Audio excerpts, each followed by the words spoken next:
They say that it takes 10 years to master a skill. Well, I spent the first 14 years of my life living in extreme poverty, where I was conditioned to survive rather than live. I was born in December of 1973 in the slums of Manila, Philippines. Life in the slums consists of daily deprivation and constant discrimination, where children are forever scarred psychologically, physically, and emotionally. My father was an American GI who received his military orders to go back to the United States when I was 2 years old. And so he did, leaving me and my mother behind. My grandparents, who had 12 children of their own, ended up raising me. But without an education, they found it difficult to have steady jobs, which meant that our needs were rarely met, and putting food on the table was an endless struggle. What we called home was a shack that was connected to many others that functioned as a decaying social organism. We lacked access to basic sanitation, to vital resources like water, food, and electricity. And we lacked access to education.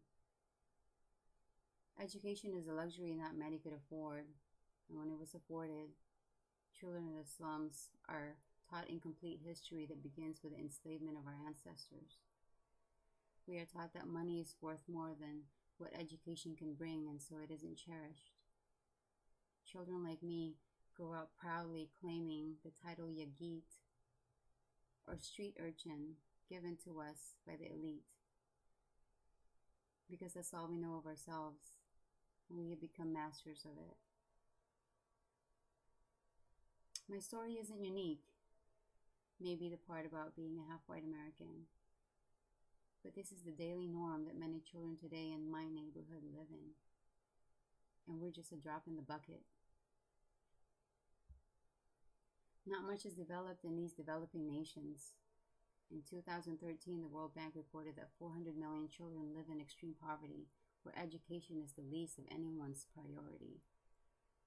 But it's one of mine. Because 1 in 6 Filipino children do not attend school, and 6 out of 10 do not finish high school. These statistics are perpetual, leaving children like me ignorant of who we are, and it deprives us of what we could be. In a 2007 White House meeting, one economist concluded that investing significant resources in poverty reduction might be more cost-effective than they thought.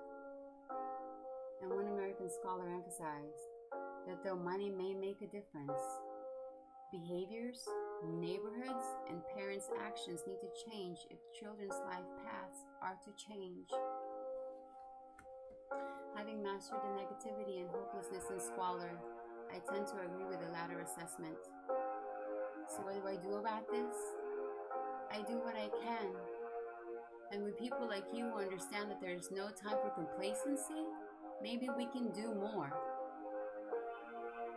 My goal is to one day go back home and establish a school or a library that I can fill with books, with stories that could potentially change the perspectives and lives of children who have no other hope for a better future. I want children to read about Article 25 of the Universal Declaration of Human Rights that says everyone has the right to a standard of living adequate for the health and well-being of himself and of his family, including food, clothing, housing, and medical care. And I want them to claim that right. I want them to know that they are not street urchins, but magical beings composed of the same materials as the stars in the sky. I want them to be inspired by the creation of great artists like Van Gogh, Gentileschi, and Da Vinci, and I want them to create something of their own.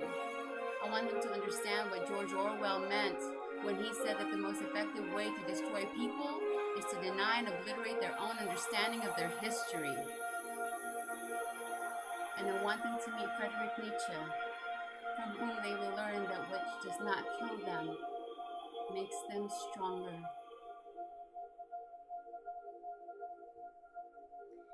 The late Nelson Mandela once said that education is the most powerful weapon which you can use to change the world.